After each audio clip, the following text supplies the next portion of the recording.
Selepas lulus SMA, Benny terpaksa harus cari kerja. Tidak seperti kakak-kakaknya yang lain melanjutkan kuliah.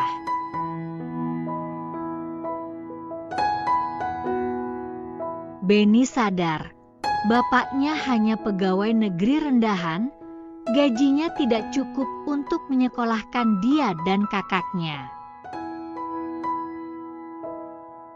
Ben, maafkan bapak tidak mampu menguliahkan kamu. Kakakmu masih butuh banyak biaya, kata Pak Hartono dengan nada berat. Benny ingat betul kata-kata itu dikatakan bapaknya di meja makan, saat keluarga itu selesai makan malam bersama. Seketika pandangannya jadi nanar, tubuhnya lunglai. Benny diam. Dadanya terasa sesak berkecamuk menahan ketidakadilan. Terasa sia-sia perjuangannya belajar keras selama ini. Selama sekolah, Benny selalu masuk ranking 3 besar. Suasana sunyi, hanya hela nafas panjang Pak Hartono dan isak tangis ibunya terdengar dari dalam kamar. Lalu Benny berdiri dari kursi meja makan melangkah keluar. "Maafkan Bapak Ibu Munang," kata Pak Hartono pelan. Benny tak menjawab, hanya mengangguk pelan. Berjalan masuk kamar. Di atas kasur disandarkan kepalanya di dinding kamar. Pandangannya menerawang jauh ke depan. Pikirannya buntu, tak tahu apa yang harus dia lakukan setelah ini. Semua gelap. Malam itu terasa lebih panjang. Suasana sunyi. Hanya suara radio milik tetangga sayup-sayup terdengar di kamar Benny. Pagi-pagi pintu kamar Benny diketuk Pak Hartono. "Ben, Bapak mau bicara," suara Pak Hartono di balik pintu. Pintu dibuka Benny. Belum sempat bertanya, Pak Hartono langsung duduk di kursi meja belajar melanjutkan maksudnya. "Tadi malam Bapak telepon Pak Demu. Kalau kamu mau, kamu bisa ikut bantu Pak D di percetakan sambil kuliah di sana." Dengan menahan kantuk, karena semalam tidak bisa tidur, Benny setuju tawaran bapaknya. Memang Benny tidak punya pilihan.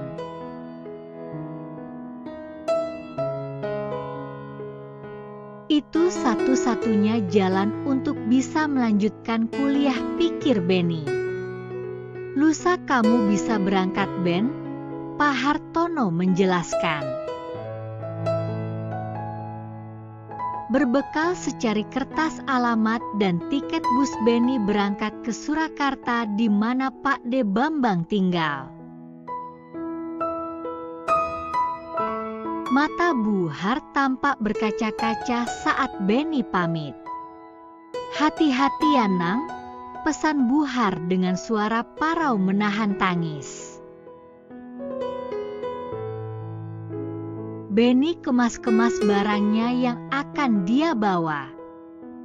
Jam 5 pagi Benny sudah siap untuk berangkat ke terminal.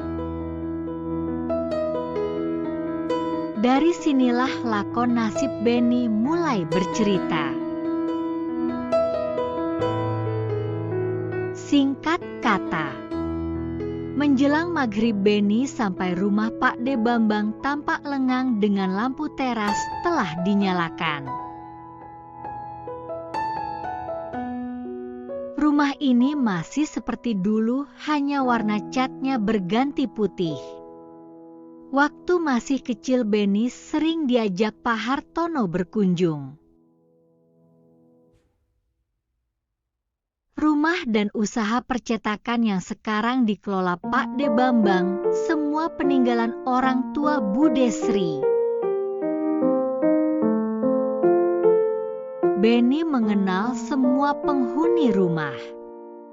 Juga Simbok dan anaknya namanya Ningsih, usianya lebih tua 2 tahun dari Beni.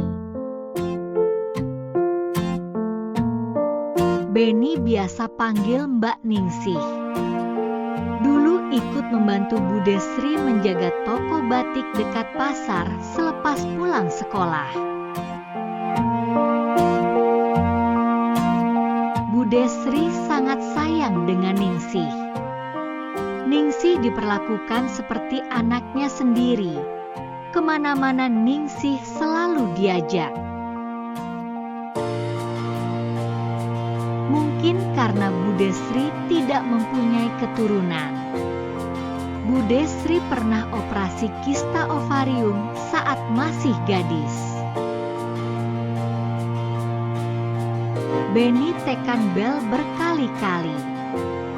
Lama menunggu tak ada tanda-tanda kehidupan, hampir 15 menit berdiri menunggu di luar pagar. Pintu rumah dibuka. Keluar Simbok, pembantu Bude Sri. "Maaf Den Beni, Simbok baru membersihkan kamar di lantai atas," serunya. "Tidak apa-apa Mbok, kok sepi Pak De di rumah?" tanya Beni. "Ibu mengantar Bapak ke dokter cek gula darah," jawab Simbok. "Oh ya Mbok, Mbak Ningsih mana kok tidak kelihatan?" tanya Beni.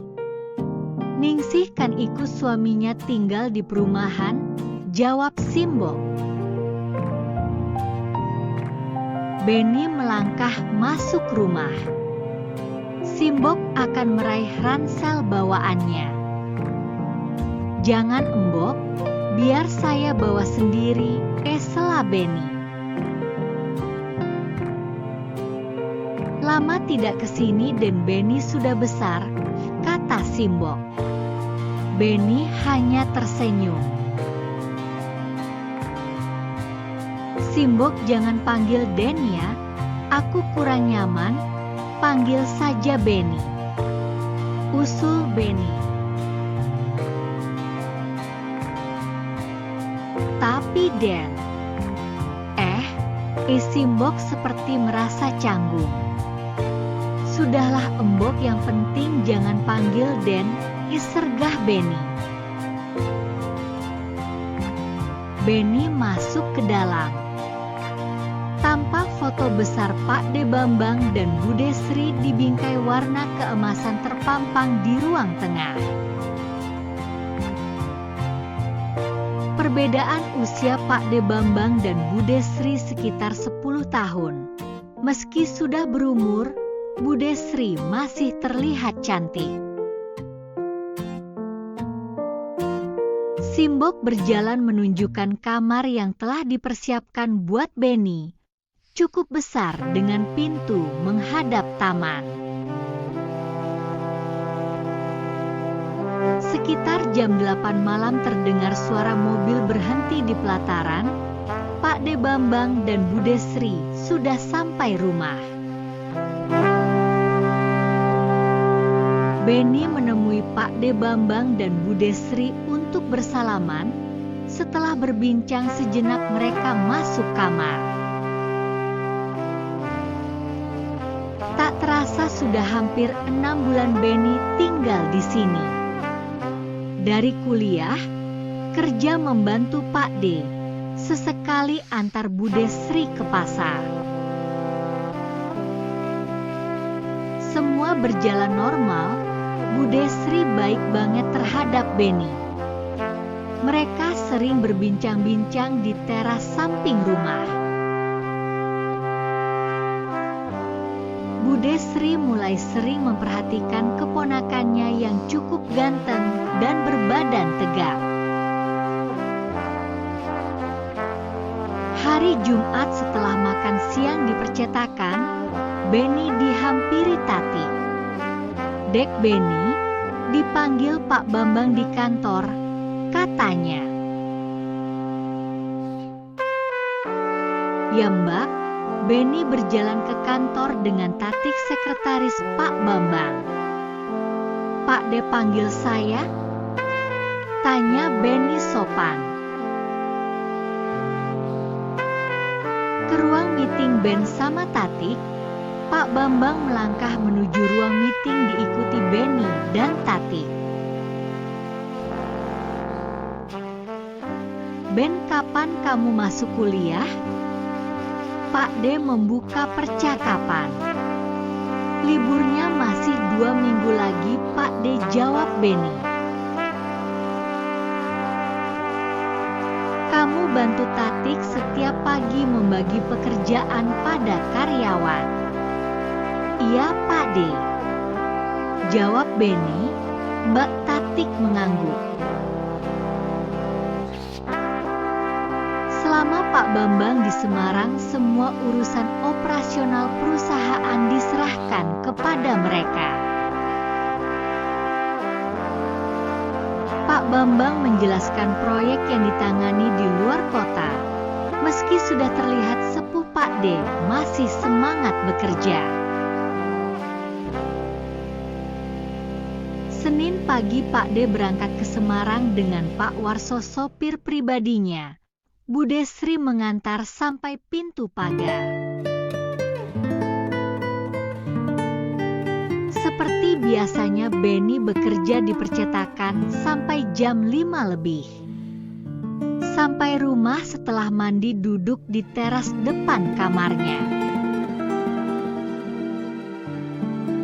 Membaca berita koran dengan secangkir teh hangat. Setelah itu masuk kamar baca-baca buku sampai tertidur. Sekitar jam 10 malam, Benny belum tidur, pintu kamarnya diketuk dari luar. "Siapa ya?" tanya Benny. "Ini Bude Ben," suara Bu Desri dari luar kamar. "Ada apa Bude?" tanya Benny bergegas membukakan pintu. "Ben, Bude minta tolong. Kamu mau ya menemani Bude tidur? Bude takut. Mau ya Ben?" pinta Bu Desri dengan raut memelas. "Ya Bude," jawab Benny tanpa pikir panjang. Benny beranjak mengambil kasur lantai yang tersimpan di dekat lemari pakaian. Benny ketuk pintu kamar Bu Desri. "Masuk saja Ben, tidak dikunci," suara Bu Desri dari dalam kamar. Pintu dibuka. Bu Desri tiduran di kasur dengan mengenakan piyama tipis biru muda sambil membaca majalah wanita. Dihamparkan kasur lantai. Direbahkan tubuhnya yang penat. Mereka ngobrol sampai sama-sama tertidur. Jam 5. Pelan-pelan Benny kemasi kasur lantai. Dia melihat Bu Desri masih tertidur pulas dengan piyama sedikit tersingkap ke atas. Benny tertegun melihatnya. Buru-buru dia keluar kamar khawatir saat menikmati panorama alam. Bu Desri terjaga. Benny langsung mandi dan berangkat ke percetakan. Dalam perjalanan panorama alam, Bu Desri mengusik pikirannya. Sampai kantor masih sepi. Benny duduk bersandar di kursi ruang resepsionis. Kira-kira pukul 7.30, Tatik membuyarkan lamunannya. Selamat pagi. Lo dek ganteng sudah datang tuh. Sapa Tatik bercanda. Iya mbak, saya menunggu Mbak Tati, jawab Benny. Buru-buru Tatik masuk ruangan diikuti Benny. Mereka terlibat diskusi masalah pekerjaan. Jam 10 Bude Sri ke kantor membawakan bekal sarapan. Ben, tadi kok tidak bangunin Bude sih? Bude Sri bertanya pelan. Maaf Bude, tadi Bude masih tidur nyenyak, saya takut kalau Bude marah. Saya juga buru-buru berangkat, jawab Benny. Terima kasih Bude, kok repot-repot bawakan sarapan, lanjut Benny. Dimakan saja Ben, jawab Bude Sri sambil mengusap-usap punggung Benny. Tak seperti biasanya Bude Sri di percetakan sampai sore. Setelah semua karyawan pulang, Bude Sri minta diantar belanja. Bude Sri belanja untuk kebutuhan bulanan. Lalu Bude ke bagian pakaian. Ini buatmu Ben, biar tambah ganteng, kata Bude Sri.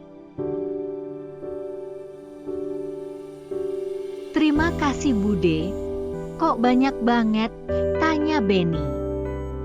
Sebagai bonus kamu rajin bekerja, Bude Sri tersenyum.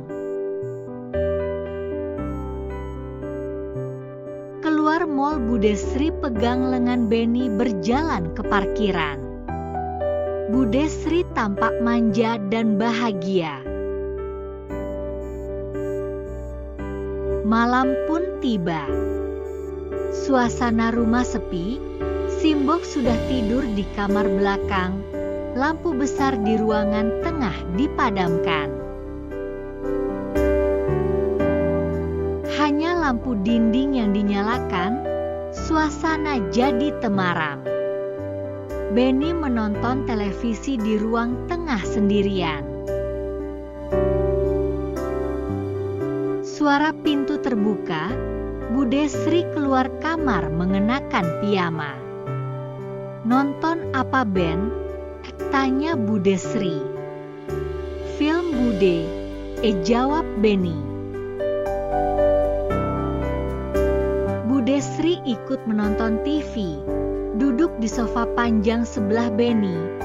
Kakinya yang jenjang diselonjorkan di atas kursi busa bulat kecil. Ben mau pijit Bude. Kaki Bude rasanya pegal, pinta Bude Sri, lalu ditumpangnya kedua kakinya di pangkuan Benny. Dipijitnya kaki Bude Sri sebisa mungkin. Dipijit diurut mulai dari telapak kaki sampai betis. Benny ragu melanjutkan ke atas.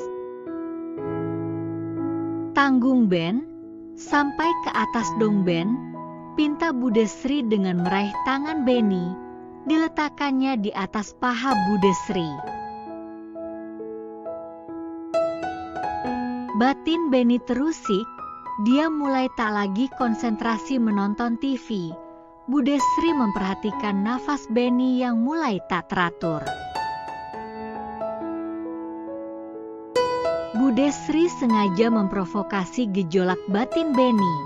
Dengan pengalamannya, Bude Sri tahu betul cara mengelola situasi. Lalu dia menggeser tubuhnya hingga piyama yang dikenakan terbuka.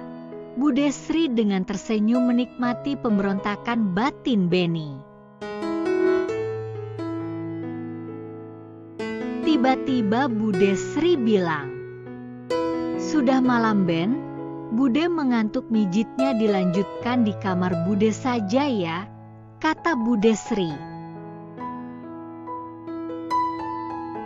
TV dimatikan, lalu Benny berjalan di belakang Bude Sri masuk kamar. Benny melanjutkan memijit di atas ranjang Bude Sri.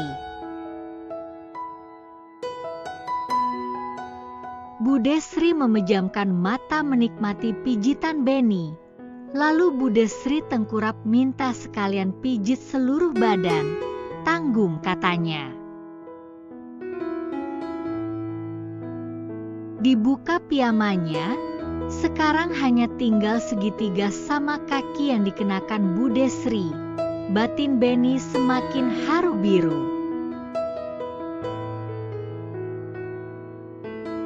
Benny pijit punggung Bude Sri dengan teliti. Tak ada 1 inci pun yang terlewatkan. Dipijitnya dengan lembut, Bude Sri mendesah. Benny teringat rintihan desahan Bude Sri terdengar mirip suara CD bajakan yang ditonton bersama teman-temannya dulu. Batin Benny semakin terpojok. Antara takut dianggap kurang ajar, rasa penasaran dan menahan letupan kelakian dalam dirinya. Entah dari mana timbul keberanian Benny. Tangannya mulai berkeliling ke cagar budaya Bude Sri seperti gambar-gambar biru di CD bajakan koleksi temannya. Bude Sri diam membisu. Sesekali mendesah seperti menikmati pijitan Benny yang tangannya mulai liar kemana-mana. Tengkuk dan telinga diusap lembut Benny. Seketika Bude Sri menggeliat merintih menikmatinya sambil membalikkan badan. Dipeluknya Benny dengan erat. Seketika Benny serasa bagai diterjang badai. Terombang-ambing di tengah samudera yang sangat luas. Cukup lama Benny bertahan di atas bidu kecil. Bertahan sebisa mungkin menghadapi gempuran ombak dan badai. Akhirnya Benny pun terkapar. Pandangannya menyapu langit-langit kamar dengan penuh peluh bercucuran di tubuhnya. Di sampingnya Bude Sri memandangnya dengan tatapan tak percaya. Matanya berbinar penuh warna pelangi. Keringat bening membasahi jidatnya. Bibirnya terkatup rapat hampir mengerucut mirip contong bungkus kacang rebus Simpang 5. Maaf Bude, saya hilaf, ucap Benny penuh penyesalan. Gak apa-apa Ben. Bude Sri tersenyum dan mencium pipi Benny. Benny lega mendengar jawaban Bude Sri. Bagi Benny itu pengalaman pertama bertamasya keliling Taman Safari Marga Satwa. Tak ada lagi rasa sungkan. Malam itu Bude Sri tanpa lelah mengajak Benny tamasya keliling taman, entah berapa kali sampai menjelang subuh. Bude Sri berbisik di telinga Benny. Sudah lama banget dia tidak pernah lagi menikmati bertamasya keliling taman safari. Setelah peristiwa malam itu, Bude Sri selalu memanfaatkan situasi untuk bertamasya keliling taman safari bersama Benny. Kalau situasinya memungkinkan, Bude Sri maunya setiap hari naik delman istimewa keliling kota. ada rasa bersalah terhadap Pak D. Bambang. Tapi Beni tak kuasa menolak kemauan Bu Desri yang semakin baik terhadapnya. Sampai saat ini masih berlangsung. Sudah beberapa kali dicoba namun sulit rasanya Beni keluar dalam situasi ini. Bu Desri terlalu baik. Bu Desri pernah mencoba bunuh diri ketika Beni akan meninggalkannya. Beni sadar sepandai-pandainya tupai melompat bisa gawal juga. Ketakutan terbesar Beni bila aib ini sampai terbongkar akan banyak pihak yang tersakiti. Buat para pembaca kisah ini, bila ada solusi silahkan komen. Apapun itu akan sangat berharga bagi kami. Sekutu Mawar Merah buat Anda yang berhati mulia. Salam hangat dari kami. Dan terima kasih.